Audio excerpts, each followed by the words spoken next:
morning, good day, good afternoon, good evening, good night, and welcome back to Achampnator Reads. Today I continue Harry Potter and the Prisoner of Azkaban. Chapter 19, The Servant of Lord Voldemort. Hermione screamed. Black leaped to his feet. Harry jumped as though he'd received a huge electric shock. "I found this at the base of the Whomping Willow," said Snape, throwing the cloak aside, careful to keep his wand pointing directly at Lupin's chest. "Very useful, Potter. I thank you." Snape was slightly breathless, but his face was full of suppressed triumph. "You're wondering, perhaps, how I knew you were here?" he said, his eyes glittering. "I've just been to your office, Lupin. You forgot to take your potion tonight. So I took a goblet full along. And very lucky I did. Lucky for me, I mean. Lying on your desk was a certain map. One glance at it told me all I needed to know. I saw you running along this passageway, and out of sight." "Severus," Lupin began, but Snape overrode him. "I've told the headmaster again and again that you've been helping your old friend Black into the castle, Lupin. And here's the proof. Not even I dreamed you would have the nerve to use this old place as your hideout." "Severus, you're making a mistake," said Lupin urgently. You haven't heard everything. You haven't heard everything. I can explain. Sirius is not here to kill Harry." "Two more for Azkaban tonight," said Snape, his eyes now gleaming fanatically. "I shall be interested to see how Dumbledore takes this. He was quite convinced you were harmless, you know, Lupin. A tame werewolf." "You fool!" said Lupin softly. "Is a schoolboy grudge worth putting an innocent man back inside Azkaban?" Bang! Thin, snake-like cords burst from the end of Snape's wand and twisted themselves around Lupin's mouth, wrists, and ankles. He overbalanced and fell to the floor, unable to move. With a roar of rage, Black started towards Snape, but Snape pointed his wand straight between Black's eyes. Give me a reason," he whispered. "Give me a reason to do it, and I swear I will." Black stopped dead. It would have been impossible to say which face showed more hatred. Harry stood there, paralyzed, not knowing what to do or who to believe. He glanced around at Ron and Hermione. Ron looked just as confused as he did, still fighting to keep hold of the struggling scabbers. Hermione, however, took an uncertain step towards Snape and said in a very breathless voice, "Professor Snape, it wouldn't hurt to hear what they've got to say, would it? Miss Granger, you're already facing suspension from this school," Snape spat. "You, Potter, and Weasley are out of bounds in the company of a convicted murderer and a werewolf for once in your life. Hold your tongue." "But if there was a mistake—" "Keep quiet, you stupid girl!" Snape shouted, looking suddenly quite deranged. "Don't talk about what you don't understand." A few sparks shot out of the end of his wand, which was still pointing at Black's face. Hermione fell silent. "That vengeance is very sweet," Snape breathed at Black. "How I hoped I would be the one to catch you." "The joke's on you again, Severus," snarled Black. "As long as this boy brings his rat up to the castle." He jerked his head at Ron. "I'll come quietly." "Up to the castle?" said Snape silkily. "I don't think we need to go that far. All I have to do is call the Dementors. Once we get out of the willow, they'll be very pleased to see you, Black. Pleased enough to give you a little kiss, I dare say."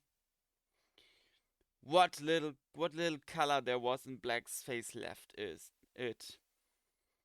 You've got to hear me out, he croaked. The rat! Look at the rat!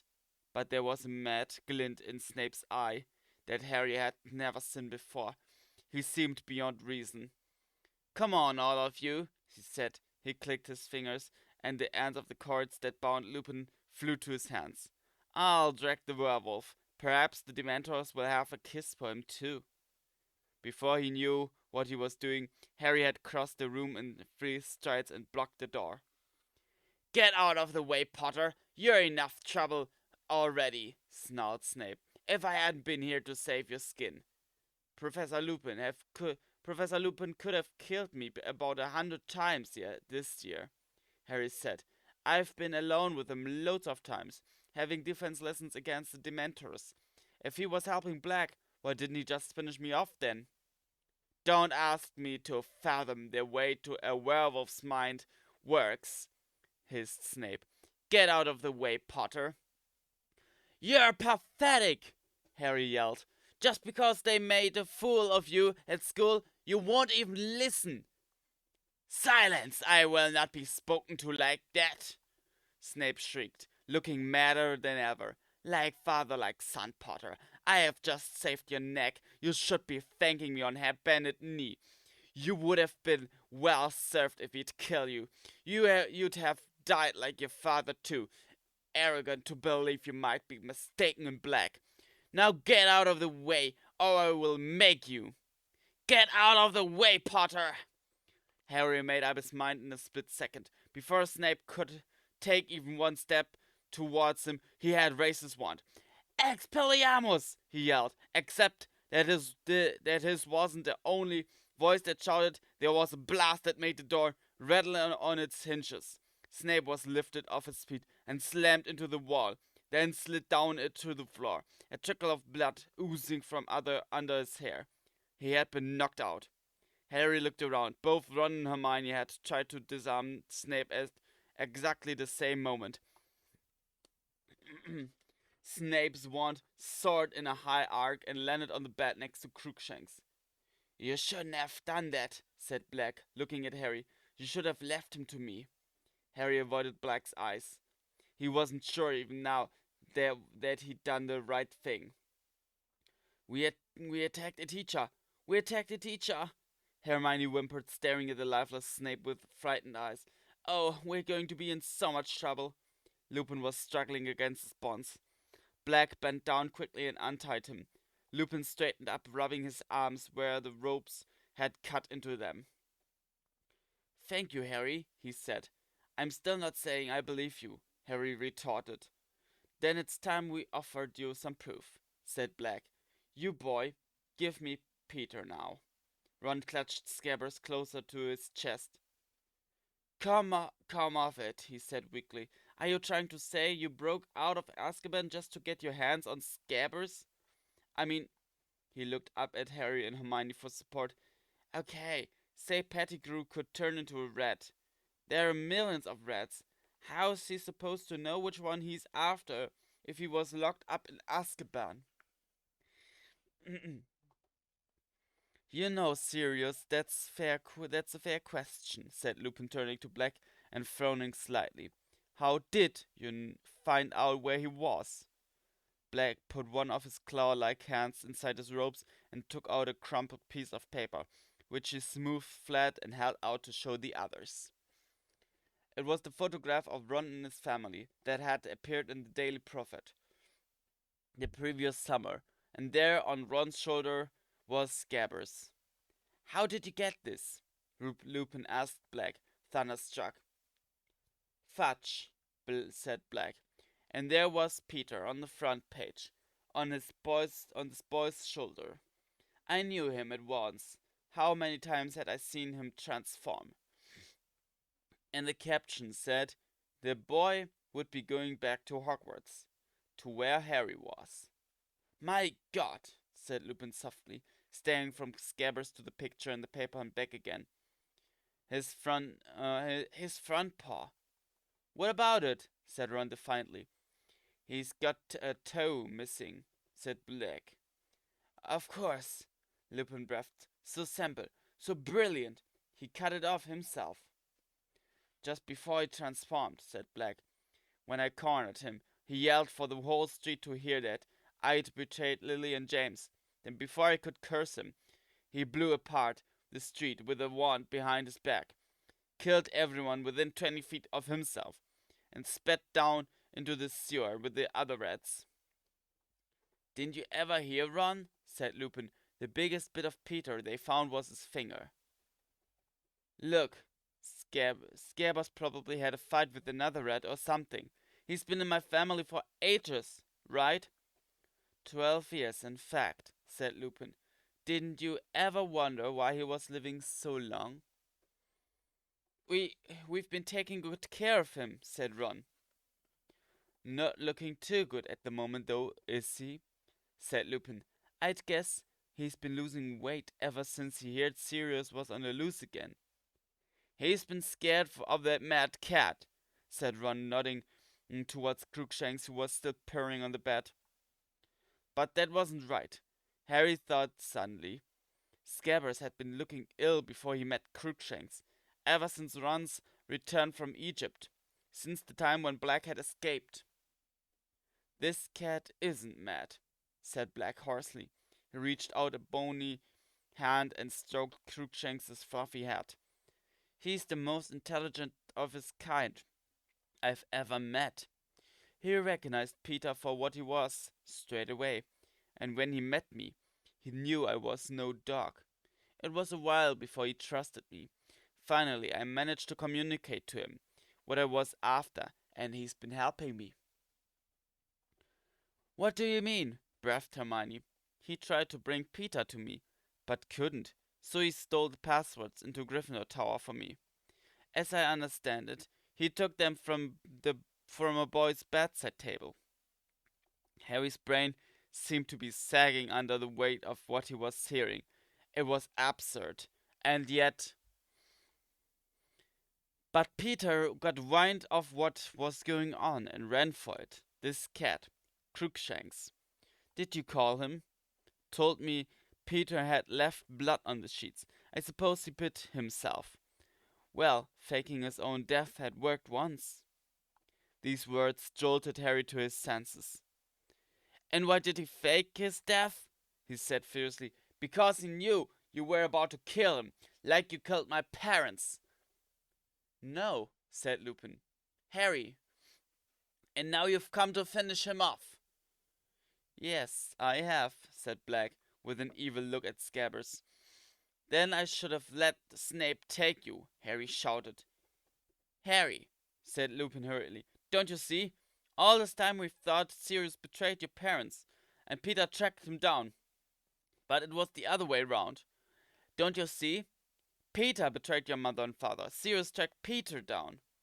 That's not true, Harry yelled. He was there, secret keeper. He said so before you turned up. He said he killed them. He was pointing at Black, who shook his head slowly. The sunken eyes were suddenly overbright. Harry, I as good as killed them, he croaked. I persuaded Lily and James to change to Peter at the last moment. Persuaded them to use him as secret keeper instead of me. I'm to blame. I know it. The night they died, I'd arranged to check on Peter, make sure he was still safe. But when I arrived at his hiding place, he'd gone. Yet there was no sign of a struggle. It didn't feel right. I was scared. I set out for your parents' house straight away. And when I saw their house destroyed and their bodies, I realized what Peter must have done. What I'd done. His voice broke. He turned away. Enough of this, said Lupin, and there was a steely note in his voice Harry had never heard before. There's one certain way to prove what really happened. Ron, give me that rat. What are you going to do with him if I give him to you? Ron asked Lupin tensely. Force him to show himself, said Lupin. If he really is a rat, it won't hurt him. Ron hesitated, then at long last held out Scabbers, and Lupin took him. Scabbers began to squeak without stopping, twisting and turning, his tiny black eyes bulging in his head. "Ready, Sirius?" said Lupin. Black had already retrieved Snape's wand from the bed. He approached Lupin, and the struggling red in his wet eyes suddenly seemed to be burning his face. "Together," he said quietly. "I think so," said Lupin, holding Scabbers tightly in one hand and his wand in the other. "On the count of 3. 1, 2, 3! A flash of blue-white light erupted from both wands. For a moment, Scabbers was frozen in midair, his small black form twisting madly. Ron yelled. The rat fell and hit the floor. There was another blinding flash of light, and then it was like watching a speeded-up film of a growing tree. A head was shooting upwards from the ground. Limbs were sprouting next moment. A man was standing where Scabbers had been, cringing and whinging in his hands. Crookshanks was spitting and snarling on the bed, the hair on his back standing up. He was a very short man, hardly taller than Harry and Hermione. His thin, colorless hair was unkempt, and there was a large bald patch on top. He had the shrunken appearance of a plump man who had lost a lot of weight in a short time. His skin looked grubby, almost like Scabbers' fur, and something of the red lingered around his pointed nose. His very small, watery eyes. He looked around at them, all his breathing fast and shallow. All at them all. His breathing fast and shallow. Harry saw his eyes dart to the door and back again. "Well, hello, Peter," said Lupin pleasantly, as though rats frequently erupted into school friends around him. "Long time no see. Sirius, Remus." Even Pettigrew's voice was squeaky. Again his eyes darted towards the door. "My friends! My old friends!" Black's wand arm rose, but Lupin seized him around the wrist, gave him a warning look, then turned again to Pettigrew, his voice light and casual. "We've been having a little chat, Peter, about what happened the night Lily and James died. You might have missed the finer points while you were speaking around down there on the bed." Remus gasped. Pettigrew and Harry could see beads of sweat breaking out over his pasty face. "You don't believe him, do you? He tried to kill me, Remus." "So we've heard," said Lupin more coldly. "I'd like to clear up one or two little matters with you, Peter, if you'd be so—" "He's come to try and kill me again!" Pettigrew shrieked, suddenly pointing at Black, and Harry saw that he used his middle finger because his index was missing. "He killed Lily and James, and now he's going to kill me too. You've got to help me, Remus." Black's face looked more skull-like than ever as he stared at Pettigrew with his fathomless eyes. "No one's going to try and kill you until we've sorted a few things out," said Lupin. "Sorted things out?" squealed Pettigrew, looking wildly about him once more, eyes taking in the boarded windows, and again the only door. "I knew he'd come after me. I knew he'd be back for me. I've been waiting for this for 12 years. "You knew Sirius was going to break out of Azkaban?" said Lupin, his brow furrowed. "When nobody has ever done it before?" "He's got dark powers the rest of us can only dream of," Pettigrew shouted shrilly. "How else did he get out of there? I suppose he who must not be named taught him a few tricks." Black started to laugh, a horrible, mirthless laugh that filled the whole room. "Voldemort teach me tricks?" he said. Pettigrew flinched as though Black had brandished a whip at him. What's scared to hear your old master's name?" said Black. "I don't blame you, Peter. His lot aren't very happy with you, are they?" "Don't know what you mean, Sirius," muttered Pettigrew, his breathing faster than ever. His whole face was shining with sweat now. You haven't been hiding from me for 12 years, said Black. You've been hiding from Voldemort's old supporters. I hear things in Azkaban, Peter. They all think you're dead, or you'd have to answer to them. I've heard them screaming all sorts of things in their sleep. Sounds like they think the double crosser double crossed them. Voldemort went to the Potters on your information, and Voldemort met his downfall there. And not all Voldemort's supporters ended up in Azkaban, did there are there are still plenty out here biding their time, pretending they've seen the error of their ways. If they ever got wind that you were still alive, Peter. Don't know what you're talking about, said Pettigrew again, more shrilly than ever. He wiped his face on his sleeve and looked up at Lupin. You don't believe this? This madness, Remus. I must admit, Peter, I have difficulty in understanding why an innocent man would want to spend 12 years as a rat, said Lupin evenly. Innocent but scared, squealed Pettigrew. If Voldemort's supporters were after me, it was because I put one of their best men in Azkaban. The spy, Sirius Black. Black's face contorted. How dare you, he growled, sounding suddenly like the bear-sized dog he had been. I, a spy for Voldemort?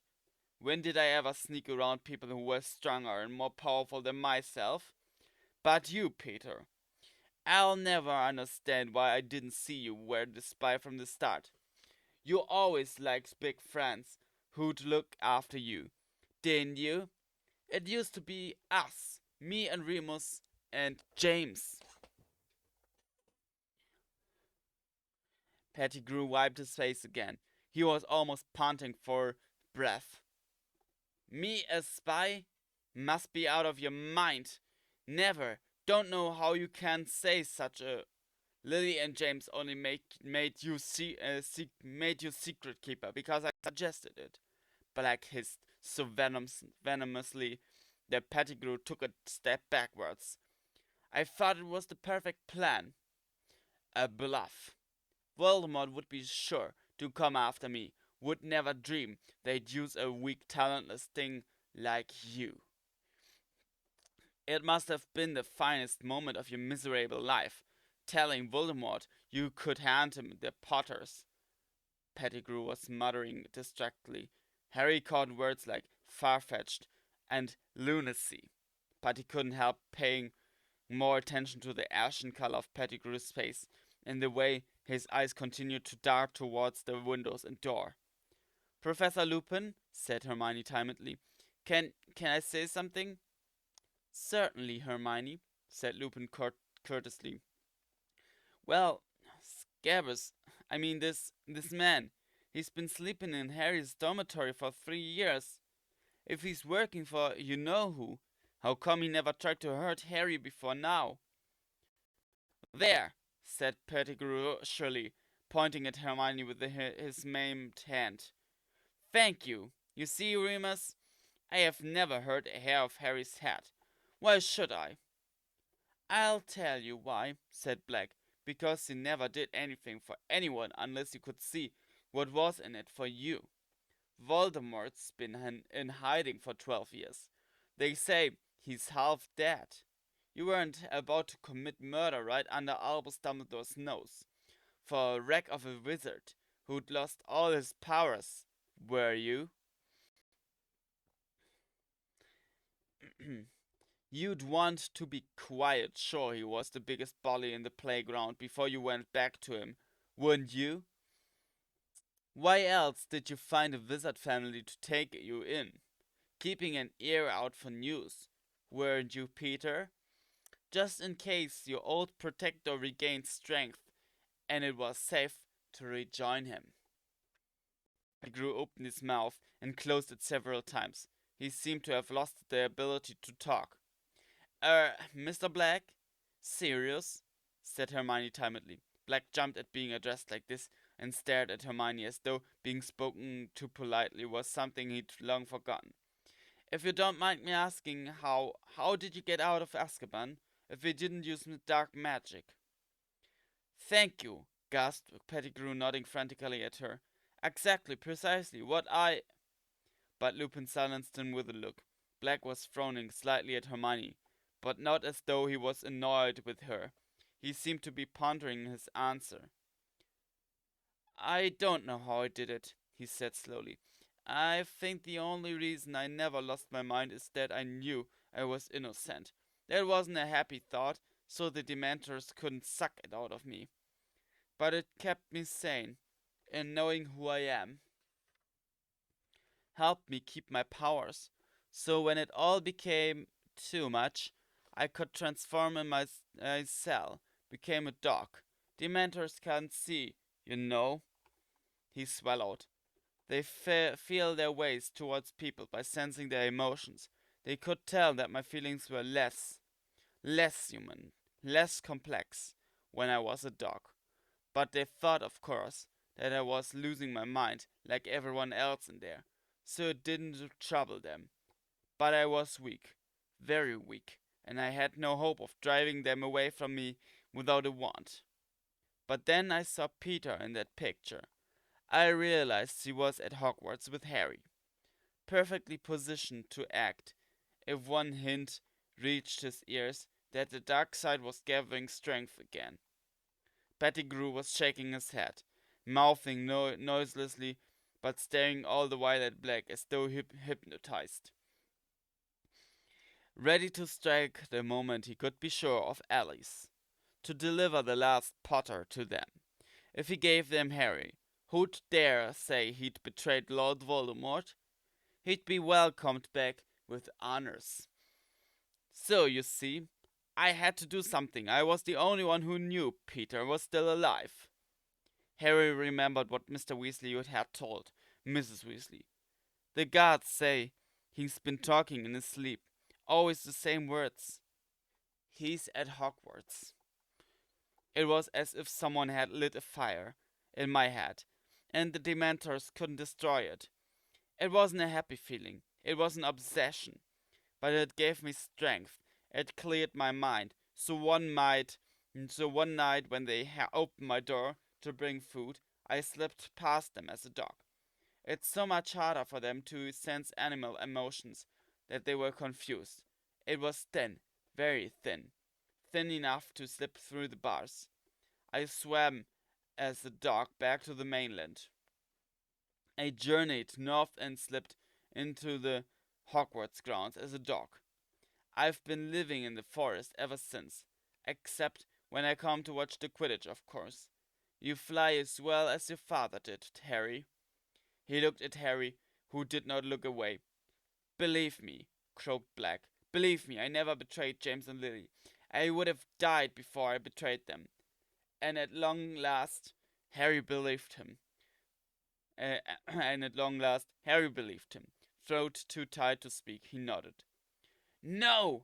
Pettigrew had fallen to his knees, as though Harry's nod had been his own death sentence. He shuffled forward on his knees, groveling, his hands clasped in front of him, as though praying.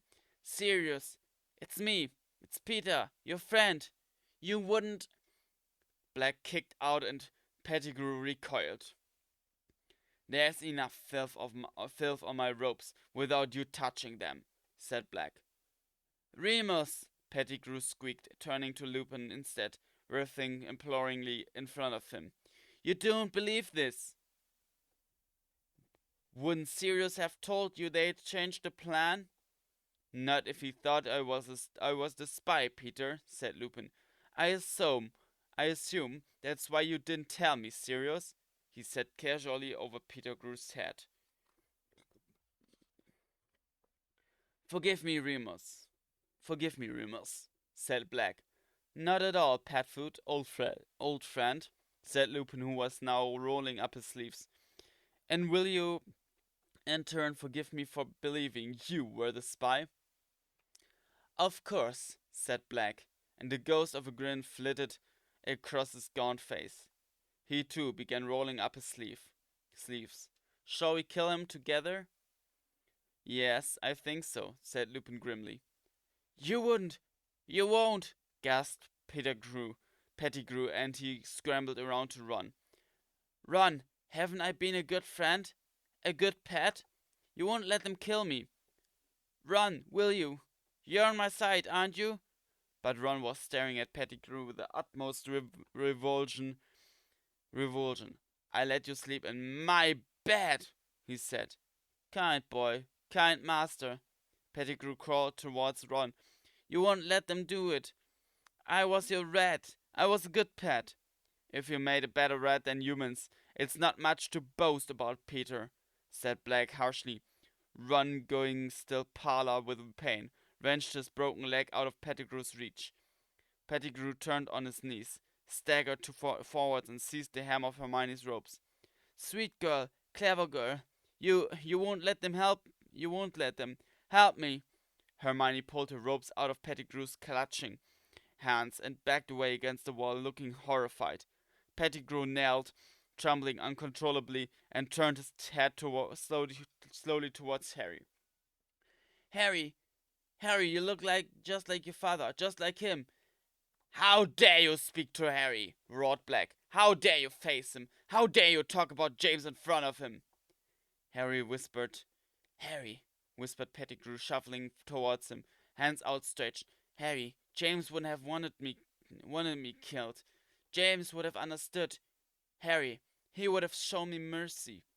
Both Black and Lupin strode forwards, seized Pettigrew's shoulders, and threw him backwards onto the floor. He sat there, twitching with terror, staring up at them. You sold Lily and James to Voldemort, said Black, who was shaking too. Do you deny it? Pettigrew burst into tears. It was horrible to watch. He looked like an oversized, balding baby, cowering on the floor. Sirius, what could I have done? The Dark Lord. You have no idea. He has weapons you can't imagine. I was scared. Sirius, I was never brave like you and Remus. And James, I never meant it to happen. He who must not be named forced me. Don't lie, bellowed Black. You'd been passing information to him for a year before Lily and James died. You were his spy. He was taking over everywhere, gasped Pettigrew. What was there to be gained by refusing him? What was there to be gained by fighting the most evil wizard who was ever existed? Said Black with a terrible fury in his face. Only innocent lives, Peter. You don't understand, whined Pettigrew. He would have killed me, Sirius. Then you should have died, roared Black. Died rather than betray your friends, as we all would have done for you. Black and Lupin stood shoulder to shoulder, once raised. You should have realized, said Lupin quietly. If Voldemort didn't kill you, we would. Goodbye, Peter. Hermione covered her face with her hands and turned to the wall. No! Harry yelled. He ran forwards, placing himself in front of Pettigrew, facing the wands. You can't kill him, he said breathlessly. You can't. Black and Lupin both looked staggered. Harry, this piece of vermin is the reason you have no parents, Black snarled. This cringing bit of filth would have seen you die, too, without turning a hair. You heard him. His own stinking skin meant more to him than your whole family. I know, Harry panted. We'll take him to the castle. We'll hand him over to the Dementors. He can go to Azkaban. Just don't kill him. Harry, gasped Pettigrew, and he flung his arms around Harry's knees. Thank you. It's more than I deserve. Thank you. Get off me, Harry spat, throwing Pettigrew's hands off him in disgust. I'm not doing this for you. I'm doing it because I don't reckon my dad would have wanted his best friends to become killers. Just for you. No one moved or made a sound except Pettigrew, whose breath was coming in wheezes as he clutched his chest. Black and Lupin were looking at each other. Then, with one movement, they lowered their wands. You're the only person who has the right to decide, Harry, said Black. But think what he did. He can go to Azkaban, Harry repeated. If anyone deserves that place, he does. Pettigrew was still wheezing behind him. Very well, said Lupin. Stand aside, Harry. Harry hesitated. I am going to tie him up, said Lupin. That's all, I swear. Harry stepped out of the way. Thin cords shot from Lupin's wand this time, and next moment Pettigrew was wriggling on the floor, bound and gagged. But if you transform, Peter, growled Black, his own wand pointing at Pettigrew too. We will kill you. You agree, Harry? Harry looked down at the pitiful figure on the floor and nodded, so that Pettigrew could see him. Right, said Lupin suddenly, businesslike. Run, I can't mend bones nearly as well as Madame Pomfrey, so I think it's best if we just strap your leg up until we can get you to the hospital wing. He hurried over to Ron, bent down, tapped Ron's leg with his wand and muttered, Feriola. Bandages spun up Ron's leg, strapping it tightly to a splint. Lupin helped him to his feet. Ron put his weight gingerly on the leg and didn't wince. That's better, he said. Thanks. What about Professor Snape? Said Hermione in a small voice, looking down at Snape's prone figure. There's nothing seriously wrong with him, said Lupin, bending over Snape and checking his pulse. You are just a little over-enthusiastic, still out cold. Perhaps it will be best if we don't revive him until we are safely back in the castle. We can take him like this. He muttered, Mobile corpus, as though invisible strings were tied to Snape's wrists, neck and knees. He was pulled into a standing position, head still lolling unpleasantly, like a grotesque puppet. He hung a few inches above the ground, his limp feet dangling. Lupin picked up the invisibility cloak and tucked it safely into his pocket. And two of us should be chained to this, said Black, nudging Pettigrew with his toe. Just to make sure. I'll do it, said Lupin. And me, said Ron savagely, limping forwards. Black conjured heavy manacles from thin air. Soon Pettigrew was upright again, left arm chained to Lupin's right arm to Ron's left. Ron's face was set. He seemed to have taken Scabrous' true identity as a personal insult. Crookshanks leaped lightly off the bed and led the way out of the room, his bottle brush tail held jauntily high. That was chapter 19 of Harry Potter and the Prisoner of Azkaban. What happens next in chapter 20? That you'll see next time. Till then, see ya.